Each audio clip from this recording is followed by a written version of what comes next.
Hello everybody, అందరికీ నమస్కారం. Welcome to this special show. నాతో పాటు భూమి ముందుకి రొటేట్ అవుతూ ఉంటే ఈయనకి మాత్రం ఏజ్ వెనక్కి వస్తూ ఉంటుంది. ఇప్పటికే మీరు అందరూ చాలా ఈజీగా గెస్ట్ చేసేసి ఉండొచ్చు. హీఈస్ నన్ అదర్ దాన్ మన బ్రహ్మాజీ గారు, వన్ ఆఫ్ ది డియరెస్ట్ అజాత శత్రువు ఆఫ్ టాలీవుడ్ అని ఇంట్రడ్యూస్ చేయొచ్చు. సార్ నమస్తే. నమస్తే. ఎందుకు సార్ నవ్వుతున్నారు? చాలా ఎంబ్రాసింగ్ ఫీల్ అవుతున్నా. ఎందుకట్లాగా? అంత పొగుడుతుంటే అన్ని నిజాలే కదండి. తట్టుకోలేకపోయినా. కానీ నిజంగా I wanted to ask you this అండి. అందరూ చాలా గ్రేస్ఫుల్గా ఏజ్ అవుతుంటే మీరు చాలా గ్రేస్ఫుల్గా రీఏజ్ ఎలా అవుతున్నారు చెప్పరా ప్లీజ్? దిస్ ఇస్ ఈ ఇంటర్వ్యూ 8 ఇంటర్వ్యూలు ఇచ్చుంటాను. 8 ఇంటర్వ్యూలు ఇదే ఫస్ట్ క్వశ్చన్. అంటే ఇది జగవెరిగిన సత్యం కదా, ఎవరికి వాళ్ళు తెలుసుకోవాలి అని అందరూ తెలిసిందే, వదిలేండి ఇంకేముంది. ఏం తెలుసు సార్, ఆన్సర్ చెప్పలేదు కదా సార్. అందరికీ తెలిసిందే ఏముంది. మీరు చెప్పండి సార్, నేను తెలుసుకోవాలనుకున్నా, నాకు తెలీదు, మీరు చెప్తే. ఏమై ఉంటుంది మీరు చెప్పండి పోనీ.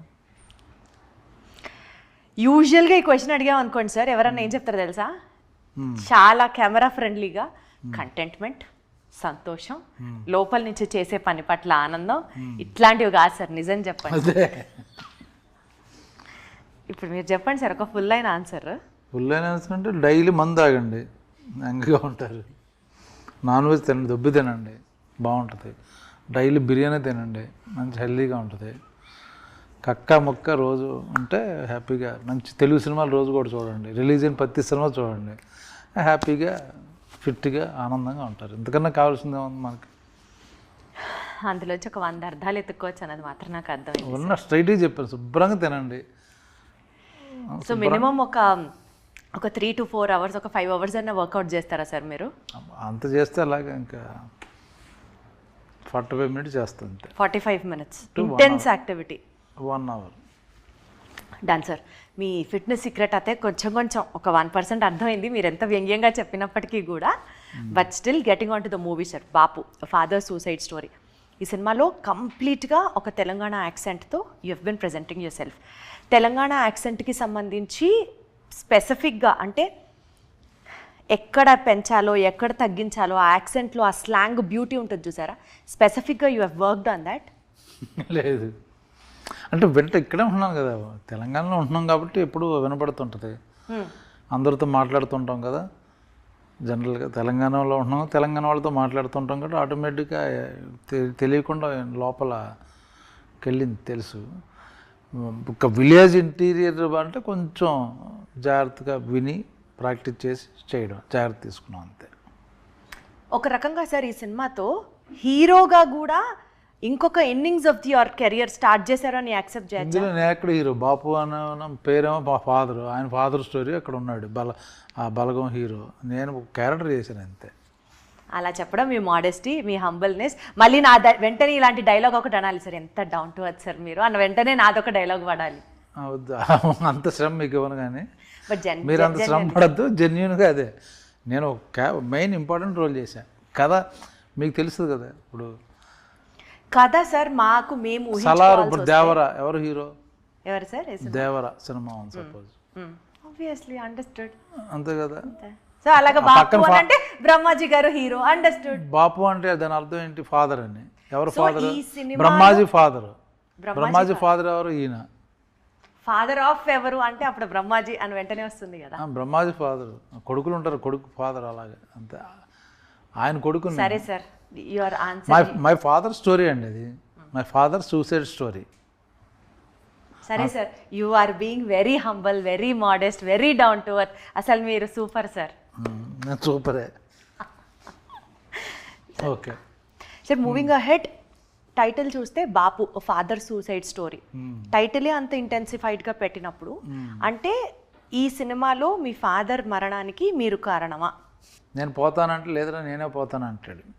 సో ఆయన సూసైడ్ చేసుకుంటాడని వెయిటింగ్ మీద చేసుకుంటాడా లేదా, ఎలా చేసుకుంటాడు అన్నది మనకి ఇందులో ఉన్న క్యూరియాసిటీ పాయింట్.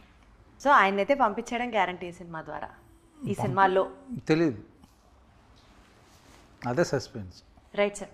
సో ఆ సస్పెన్స్ని మెయింటైన్ చేద్దాం, బికాజ్ సినిమా చూసిన తర్వాత ఎక్స్పీరియన్స్ చేసే పాయింట్స్ని ఎక్కువ ఇబ్బంది పెట్టదలుచుకోవట్లేదు మిమ్మల్ని కూడా. But other than this movie sir, జనరల్గా కూడా నేను నా ఇంట్రొడక్షన్లో చెప్పినట్లుగా బ్రహ్మాజీ అని అంటే అందరితో మంచిగా ఉండి ఒక స్టార్, ఒక అజాత శత్రువు అన్న ఒక ఇంప్రెషన్ డెఫినెట్లీ మీరు అది ఒక ట్యాగ్లైన్ లాగా ఫాలో చేస్తున్నారు. అలా క్రియేట్ చేశా. కాదంటారా? అవును కదా సార్, మీరు అలా క్రియేట్ చేశారు అని అంటే నాకే మీరు అది ఓహో మీరు అలా అనుకుంటే అనుకోండి అన్నట్టు అనిపించింది. మీరు అలా చెప్తున్నారు, చెప్పండి. సో నా పాయింట్ ఏంటంటే అంటే నాన్ కాంట్రవర్షియల్ పర్సన్గా బ్రహ్మాజీ ఉన్నప్పుడు కొంత పొలిటికల్ హీట్ని ఒక పాయింట్ ఆఫ్ టైంలో మీరు ఎదుర్కొన్నారు. అది ఇంటెన్షనల్లా యాక్సిడెంటల్లా అన్నది పక్కన పెడితే ఆ సిచ్యువేషన్కి సంబంధించిన ఒక వివరణ మిమ్మల్ని అడిగితే ఏం చెప్తారు? ఇది యాక్సిడెంటల్ అది ఇంటెన్షన్ అసలు what does that incident tell about? మీరు ఏ రకంగా ఇన్వాల్వ్ అయి ఉన్నారు? పొలిటికల్ హీట్ నాకు అసలు పాలిటిక్స్కి నాకు సంబంధం లేదు. అప్పుడప్పుడు జరిగేదాన్ని నేను కొంచెం ఖండించడం కానీ లేకపోతే రియాక్ట్ అవ్వడం కానీ చేస్తుంటా, అంతే తప్పించి అది ఇప్పుడు అది కూడా వద్దని మానేసుకున్నాను. ఇంకా వేస్ట్ అని ఎక్స్ప్రెస్ చేయడం కూడా అనవసరం వేస్ట్. అంటే ఎందుకు సార్ అంత ఆ పొల్యూట్ అయిపోయారు జనాలు అందరూ. Before it was very nice, fun loving, మంచి ఫ్యాన్స్, వాళ్ళ ఇంటరాక్షన్ ఉండేది. ఒక 5 years బ్యాక్ ఇప్పుడు బాగుండేది నీట్గా అంతా. ఇప్పుడు everything motivation is different. Okay, whatever paid whatever this thing has come. ఆ జాబ్ ఇప్పుడు సోషల్ మీడియా జాబ్స్ వచ్చినాయి వాళ్ళు. సో ఎవడనే ఉన్నా అంటే వాడి మీద రాయడం అనేది ఒక ప్రొఫెషన్ తయారైంది. అందుకని వాళ్ళతో ఎందుకు మనకు పెంట, దూరంగా ఉందాం. అదర్వైజ్ కూడా మీరు ఇందాక అన్నట్లు సొసైటీలో జరిగిన ఇష్యూస్కి సంబంధించి ఒక వాయిస్గా you wanted to speak it out or దాన్ని ఖండించడము, అప్రిషియేట్ చేయడము వాజ్ బ్రహ్మాజీ. బట్ ఇప్పుడు అక్కడ అట్మాస్ఫియర్ పొల్యూట్ అయింది కాబట్టి యూ సేయింగ్ మీరు అది స్టాప్ చేశారు అని అంటున్నారు. చేద్దామని ఇంకా చేయలేదైతే? అంటే అదే చేసే ఆలోచన చేసినట్టే. సో మరి ఇప్పుడు మీ ఎక్స్ప్రెషన్ని బయటికి రావాలి అని అంటే మీరు చెప్పనంటున్నారు, మీరు ఎక్స్ప్రెస్ చేయనంటున్నారు. వేస్ట్. మనం చెప్పడం వల్ల అరవడం వల్ల ఏం జరగదు. ఏదన్నా ఒక సిచ్యువేషన్ని మీరు దాన్ని హ్యాండిల్ చేయడం వల్ల లేకపోతే మీ వాయిస్ బయటికి రావడం వల్ల ఎవరికన్నా న్యాయం జరిగినట్లు కానీ సమాజంలో మార్పు వచ్చినట్లు కానీ ఏం రాదు. ఉత్తిదే, మనుషులు మారరు. వేస్ట్ అండి యాక్చువల్గా. ఎవరి పని చాలా హర్ట్ అయినట్లు అర్థం అవుతుంది సార్. హర్ట్ కాదు, వాళ్ళ పెంపకం బాగాలేదు చాలామంది. సో వాళ్ళు ఏం మాట్లాడుతున్నారో వాళ్ళకి తెలియదు, ఏం రాస్తున్నారో వాళ్ళకి తెలియదు. సో సెన్సిబుల్గా ఉన్న వాళ్ళతో మనం ఇంటరాక్ట్ చేయడం బెటర్. కామన్ సెన్స్ ఉన్నవాళ్ళు, వెల్ బ్రాటప్, మంచి ఫ్యామిలీ బ్యాక్గ్రౌండ్ ఉన్నవాడు ఎలా మాట్లాడతాడు, చదువుకున్నవాడు ఎలా మాట్లాడతాడు, అప్పుడు వేరు వాళ్ళకి ఆన్సర్ చెప్పచ్చు. చదువు ఉండదు, సంజయం ఉండదు, పెంపకం ఉండదు, వాళ్ళు కూడా మనతో ఇంటరాక్షన్ బికాజ్ యాక్సెస్ ఉంది కాబట్టి కదా. 2 మాటలు నేను ఈయన తిడుతున్నానన్నా. కానీ సార్ ఒక మీడియాలో ఉన్న ఒక సెలబ్రిటీ లైఫ్ అంటే ఎప్పుడు ఒక అద్దాల మేడలో ఉన్నట్టే ఉంటుంది. రాళ్ళు పడచ్చు, పూలు పడచ్చు కదా. నాకెందుకులే అనుకునే వాళ్ళు అనుకుంటారు, పూలే బెటర్, రాళ్ళు ఎందుకు. But this is my duty అని ఫీల్ అయినప్పుడు వి యూజువల్లీ ఎక్స్ప్రెస్ అవుట్. అవును, వాళ్ళు అనుకునే వాళ్ళకి భయపడి భయపడడం కాదులేండి. అది ఏమంటే కొందరు చూస్తే అసహ్యం ఉంది తప్పించి భయపడడం కాదు. మేబీ ఫైట్ నేను పలానా దానికి ఇష్యూ మీద రియాక్ట్ అయితే చాలామంది హెల్ప్ అవుద్దంటే ఐఎమ్ రెడీ ఎనీ టైం. ఎవరికో భయపడి కాదు. బట్ అదర్వైజ్ ఆల్సో మీరు అన్నట్లు ఆ సెన్సిబుల్గా మీరు మాట్లాడే మాటలు కానీ మీరు రియాక్ట్ అయ్యే అంశాలు కానీ ఓవరాల్గా జనరల్గా మాట్లాడితే కూడా you have that tinge of social responsibility అనిపిస్తుంది. So you have to vent it out కదా, you have to stand for people కదా అన్నది ఉంది ఒక పాయింట్. అవును, యాక్చువల్గా నిజమే మీరు చెప్పింది. మీన్స్ సైలెంట్ కూడా అది నేరం, బీయింగ్ సైలెంట్ అన్నది. బట్ ఇప్పుడు అంటే వాటి యొక్క పొల్యూట్ అయిపోయింది. మనం నిజంగా హెల్ప్ చేసినా మళ్ళీ నెగిటివ్ వస్తుంది. నేనంటే నేను కాదు, ఎవరికైనా హెల్ప్ చేస్తే అరే నాకెందుకు చేయలేదురా, మాకెందుకు చేయరా, ఇలాగా రకరకాల ఎందుకు. అదేదో మనం చేసేది కామ్గా చేసుకుంటూ పోతే బెటర్ అని ఫీలింగ్ ఉంది అంతే. బట్ అదర్వైజ్ ఆల్సో సార్ మీరు చాలా మీ పని మీరు చేసుకుంటూ వెళ్ళడం కాకుండా ఎవరికైనా హెల్ప్ చేస్తూ అలాంటి సోషల్ యాక్టివిటీస్ చేస్తూ ఉంటారా? ఏం చేస్తారు తెలుసుకోవచ్చా? అంటే కుడి చేతికి చేసేది ఎడం చేతికి కూడా తెలియకూడదు అంటారు, బట్ స్టిల్ మిమ్మల్ని చూసి ఇన్స్పైర్ అయ్యే వాళ్ళకి ఇది చాలా హెల్ప్ అవుతుంది అంటే. అలా కాదు, ఇప్పుడు నాకు డాగ్ లవర్ని. సో డాగ్స్ నేను చాలా ఫుడ్ పెడుతుంటాను బయట. అక్కడ పలానా ఏరియాలో మేము అంతకుముందు పాతింట్లో ఉండేవాళ్ళు, అక్కడ డాగ్స్ మేము భోజనం పెట్టేవాడిని. అక్కడి నుంచి వచ్చేసరికి వాళ్ళకి ఆ డాగ్స్ ఎవరు పట్టించుకోరు కాబట్టి నేను వేరే మనిషిని పెట్టి వాళ్ళకి డబ్బులు ఇచ్చి ఆ ఫుడ్ పెట్టేస్తుంటాను అలాగా. So I take care of animals and all that. So you have a very caring heart and you are definitely a sensible person whom which many people fail to realize at times. That doesn't bother. Doesn't matter to me. Got it, sir. ఇండస్ట్రీలో మహేష్ బాబు గారు కానీ, junior NTR గారు కానీ, ప్రభాస్ గారు కానీ బ్రహ్మాజీ అన్న వెంటనే మా మనిషి అన్నట్లుగా they keep complimenting you and చాలా ఎఫెక్షనేట్గా మాట్లాడుతూ ఉంటారు at times during interviews press notes or it situations. అందరినీ అలాగ మంచి నోట్తో ఎలా నడిపిస్తారు? అంటే ఒక్కసారి స్వీట్గా ఉండొచ్చు, 2 సార్లు స్వీట్గా ఉండొచ్చు, basically you are such a sweet soul అన్నట్లుగా ఎలా how do you take care of yourself అని నాకు ఎప్పుడూ అనిపిస్తూ ఉంటుంది. ఏమండి వాళ్ళు మంచోళ్ళు కాబట్టి బేసిక్గా మనకు రెస్పెక్ట్ ఇస్తారు. అది వాళ్ళ గొప్పతనం. మన గురించి మాట్లాడడం, మనల్ని దగ్గర చేర్చడం అనేది వాళ్ళ గొప్పతనం, నాట్ మై క్రెడిట్. అంతే, అర్థమైంది కదా మీకు? అదేలేండి సార్, మోడెస్టీకి డిగ్నిటీకి ఒక బ్రాండ్ అంబాసిడర్ లాగా very answer is so diplomatic and yet మళ్ళీ ఇట్ ఈస్ వెరీ సెన్సిబుల్. అంతే సార్. పాన్ ఇండియా సినిమాలు ఇంతలాగా జరుగుతున్న నేపథ్యంలో మీరు పాన్ ఇండియా సినిమాలు ఎందుకు ఎక్కువ చేయట్లేదు సార్ అని అంటే ఒప్పుకుంటారా? నేను చేయట్లే, అన్ని నీ చేసాను. నంబర్ ఆఫ్ సినిమాస్ చేస్తున్నారు మీరు, పాన్ ఇండియా మార్కెట్ అంత విస్తారంగా మీరు కూడా చేస్తున్నారా సార్? పాన్ ఇండియా పుష్ప 2 ఏంటి, పుష్ప 1 ఏంటి, సలార్ ఏంటి, ఎవరేంటి పాన్ ఇండియా కదా? అంటే ఈక్వల్ గా మీరు మహేష్ బాబు సినిమాలు పాన్ ఇండియా కదా, సపరేట్ చేయక్కర్లే. ఆయన చేస్తే పాన్ ఇండియా 10 చోట్ల చూస్తారు. So that's how you say. Tarak సినిమాలు చేస్తున్నారు, సపరేట్ పాన్ ఇండియా బ్రాండ్ రాయాలేంటి? కానీ సార్ ఈ క్వశ్చన్ నేను ఎందుకు అడిగానంటే, ఒకప్పుడు బ్రహ్మాజీ గారు అంటే చాలా బడ్జెట్ ఫ్రెండ్లీలో అందరికీ అందుబాటులో ఉన్నారు, ఇప్పుడు అసలు ఆయన ఓ రేంజ్లో మార్కెట్ పెంచేశారు అని ఒక టాక్. దానికి ఏం చెప్తారు? నిజమా? నాకు చాలా హ్యాపీ ఫీల్ అవుతుంది. సంయుక్త మీనన్ గారు ఒక ట్వీట్ చేశారు విరూపాక్ష సినిమా టైంలో, ఒక పోస్ట్ చేశారు, ask me a question I will answer అని. అంటే మీరు reverse golden leg, platinum leg of the industry, అసలు ఏం చేసినా సూపర్ సక్సెస్ అది ఇది అని. ఆ టైంలో ఫ్యాన్స్ మిమ్మల్ని కొంచెం ర్యాక్ చేశారు, అంటే అన్న మీరు కూడా సోపేస్తున్నారా హీరోయిన్కి అని. ఆ కాన్వర్సేషన్ గుర్తుందా మీకు? ఏదో గుర్తులేదు, బట్ ఏదో అన్నాను, అదే కరెక్ట్గా గుర్తులేదు. అంటే అదే చెప్తాను చూడండి సార్, మీరు జెన్యున్గా ఫ్రెండ్లీగా ఒక కాన్వర్సేషన్ స్టార్ట్ చేస్తారు, దాన్ని మళ్ళీ అమ్మాయికి కూడా తెలుసు, అలా అనిపించినప్పుడు ఎలా రియాక్ట్ అవుతారు మీరు? పట్టించుకోండి, సరదాగా వాళ్ళు కూడా సరదాగా 100% సరదాగే.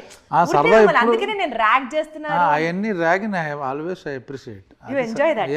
అలా సరదాగా ఉండాలి అంతేగాని ఇప్పుడు ట్విట్టర్లో కానీ సోషల్ మీడియాలో అలా సరదాగా అది ఓకే, ఫైన్. బాపు ఈ సినిమాలో సార్ స్పెసిఫిక్గా ఒక విలేజ్ బ్యాక్డ్రాప్తో, అంటే ఒక రైతు స్టోరీ, ఒక రైతుకి కష్టం వచ్చినప్పుడు, ఫినాన్షియల్ బర్డన్స్ ఉన్నప్పుడు సూసైడ్ చేసుకుంటారా, ఈ ఓవరాల్ స్ట్రెచ్లో కనుక మూవీ వెళ్తే మీకు పర్సనల్గా వ్యవసాయంకి సంబంధించి కానీ రైతుకి సంబంధించి కానీ మీకున్న ఒక డెఫినెట్లీ ఎవరికైనా సరే ఒక పాజిటివ్ ఒపీనియన్ ఉంటుంది. సో మీరు మీ ఎక్స్ప్రెషన్ని, ఆ థ్యాంక్ఫుల్నెస్ని చెప్పాలి అని అంటే ఏం చెప్తారు? మీరు అసలు ఎప్పుడైనా వ్యవసాయం చేశారా? అంటే మా అమ్మమ్మ గారి ఊర్లో అంతా మా మామయ్యలు అందరూ వ్యవసాయం చేసేవాళ్ళే, మా తాతగారు వాళ్ళందరూ. సో వ్యవసాయం గురించి తెలుసు నాకు. సో వ్యవసాయం చేసి దానికి ఇన్కమ్ సరిగ్గా రాకపోతే చాలా గుండె తరిగిపోతుంటుంది అన్నమాట. ఎందుకంటే ఇప్పుడు చాలామంది హైదరాబాద్లో వాచ్మెన్ ఫ్యామిలీస్ అందరూ వ్యవసాయం దెబ్బతిని ఇక్కడ మన వాచ్మెన్లుగా వస్తున్నారు హైదరాబాద్కి. ఆంధ్రాలో 1 ఎకరం కానీ 2 ఎకరాలు ఉండి వాళ్ళు అది సరిగ్గా పండించుకోలేక, like whatever problems I don't know, వదిలేసి పాపం పిల్లలతో, చిన్నపిల్లలతో మనం కరెక్ట్గా వాచ్మెన్ రూముల్లో ఉంటున్నారు వాళ్ళందరూ. 90% వాళ్ళే రైతులే.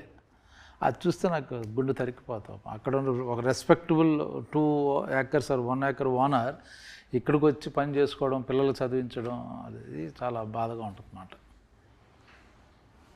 అది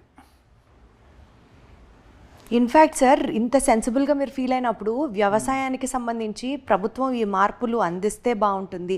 చేస్తున్నారు చాలా చోట్ల, అన్ని గవర్నమెంట్లు దే గివింగ్ లోన్స్ కానీ లేకపోతే పవర్ వాటర్ కానీ చాలా బెటర్ ఇప్పుడు. బట్ సమ్టైమ్స్ కొన్ని తప్పదు, ఇప్పుడు వరదలు వచ్చి వర్షాలు వచ్చి అన్నీ పోతాయి, అప్పుడు ఎవరు ఏం చేయలేరు కదా.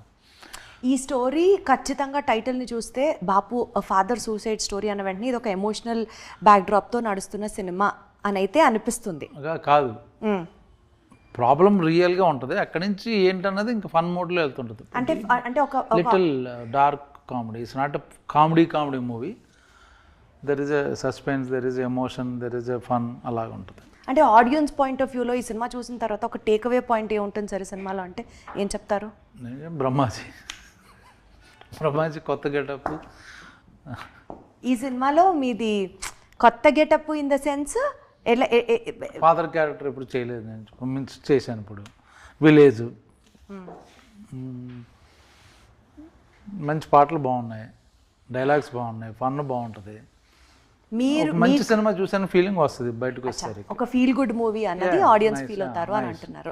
సరే, ఇప్పుడు ఇండస్ట్రీలో యాక్టర్స్ వేరే ఫీల్డ్స్ నుంచి వేరే లాంగ్వేజెస్ నుంచి ఇంపోర్ట్ చేసుకొని ఇక్కడికి తీసుకురావడం, ఇక్కడ వాళ్ళకి ఆపర్చునిటీ చాలా తగ్గుతుంది అంటూ కొంతమంది మాట్లాడడం, దీన్ని ఒక ప్రాబ్లంగా చూస్తే మీరు ఎలా ఫీల్ అవుతారు? ఒక రకంగా చూస్తే టాలెంట్కి there is no language difference, ఎక్కడి నుంచైనా ఎవరైనా సరే వాళ్ళు చేస్తారు. బట్ ఇంకొక సైడ్ ఆఫ్ ద స్టోరీ చూస్తే ఇక్కడ లేదా టాలెంట్, మన వాళ్ళని మనం కదా ఎంకరేజ్ చేయాలి అన్న ఒక పాయింట్ ఉంటుంది. అది directors producer point of view అండి, దానికి ఎవరు ఇది క్రియేటివ్ ఫీల్డ్ కాబట్టి దర్ నో రిస్ట్రిక్షన్ ఉండకూడదు.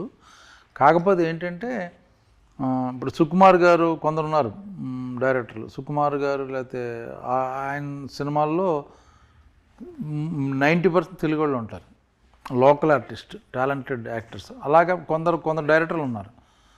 ఈవెన్ రాజమౌళి గారు కూడా ఇప్పుడు మర్యాద రామన్ సినిమా చేశారు, అందులో ఎవరు వేరే వాళ్ళు ఎవరు లేదు, అంతా లోకల్ వాళ్ళు ఉన్నారు ఆయన చేసిన సినిమాలు కూడా.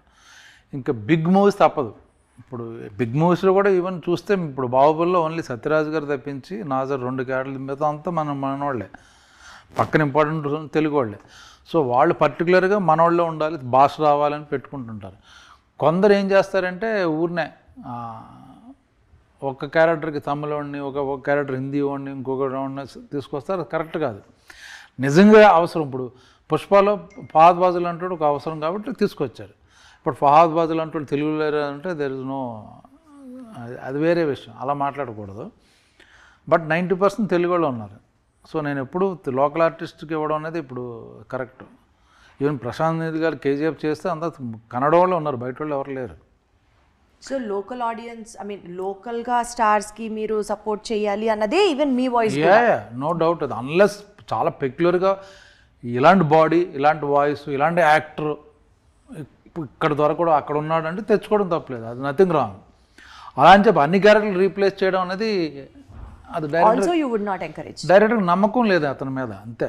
ప్రతిదాని ఒక స్పెషల్ క్యారెక్టర్కి ఒక్కొక్క చోట నుంచి తెచ్చుకోవచ్చు. ఇప్పుడు మన దగ్గర నుంచి కూడా తీసుకెళ్తారు వాళ్ళు, ఇప్పుడు అందులో ఏం ఫీల్ లేదు. బట్ చిన్న క్యారెక్టర్లు కూడా ఒక మలయాళం, ఒక కన్నడ, ఒక తమిళ్, హిందీ పెట్టేస్తే అది మీనింగ్లెస్. అప్పుడు మనకు తెలుగులో డబ్డ్ సినిమా చూసిన ఫీలింగ్ వస్తుంది, మన సినిమాలో ఉండదు. అది ఎక్కువ శాతం సార్ ఈ విలేజ్ అట్మాస్ఫియర్, నేటివిటీకి దగ్గరగా ఇలాంటి సినిమాలు ఎక్కువ క్లిక్ అవుతున్నాయి అన్నది ఒక ట్రెండ్ నడుస్తుంది. ఇప్పుడు ఓటీటీలో కూడా ఇలాంటి సిరీసే చాలా జనాలు కనెక్ట్ అవుతున్నారు. సో మీరు ఒప్పుకున్న వాటిలో ఈవెన్ దిస్ ఇస్ వన్ పాయింటా? అలా చూడండి, ఇది ఆడుతుంది లేకపోతే అది కాదు, ఆ టైంకి మనకు ఇది బాగుంది, స్క్రిప్ట్ కొత్తగా ఉంది కదా అని చూస్తాం అంతే. దాని తర్వాత రిజల్ట్ ఏంటని మనకు తెలియదు కదా. అసలు మీరు ఎప్పుడు రిజల్ట్ గురించి ఆలోచించారు? అది ఎప్పుడో 1 year తర్వాత రిజల్ట్, అది మనకి ఇప్పుడు ఎందుకు. ఇప్పుడు ఒక మంచి ప్రయత్నం చేద్దాం, నచ్చితే చూస్తారు, నచ్చపోయినా మన వర్క్ ఫెయిల్ అవ్వదండి ఎప్పుడు. Good work never, good movie, good work never fails. అది కమర్షియల్గా హిట్ అవ్వలేదు అనుకోండి, ఓటీటీలో చూస్తారు చాలామంది. ఓటీటీలు చూసారే ఇంకో డైరెక్టర్ బిలవనాడు బ్రహ్మాజీ, లేకపోతే పలానాడు అబ్బాయి కొత్త కుర్రాడు బాగున్నాడు, కొత్త అమ్మాయి బాగుంది, they get work again. So good work ఎప్పుడు ఫెయిల్ అవ్వదు. మీ అప్కమింగ్ మూవీ